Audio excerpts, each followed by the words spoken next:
ചെറുപുഴ പഞ്ചായത്തിലെ കാനംവയൽ ചേനാട്ടുകൊല്ലിയിൽ കാട്ടാന കൃഷി നശിപ്പിച്ചു. ഈ വാർത്ത നിങ്ങൾക്കായി അവതരിപ്പിക്കുന്നത് trust overseas education Cherupuzha, head office Kochi. തിങ്കളാഴ്ച രാത്രിയാണ് കാട്ടാന കൂട്ടമായി ഇറങ്ങി വ്യാപകമായി കൃഷി നശിപ്പിച്ചത്.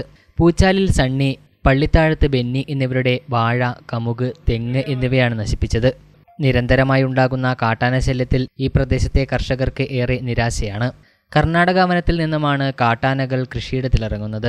വന്യമൃഗശല്യത്തിൽ നിന്നും സംരക്ഷണം നൽകണമെന്ന കർഷകരുടെ ആവശ്യത്തിന് ഇതുവരെ പരിഹാരം കാണുവാൻ അധികൃതർക്ക് കഴിഞ്ഞിട്ടില്ല.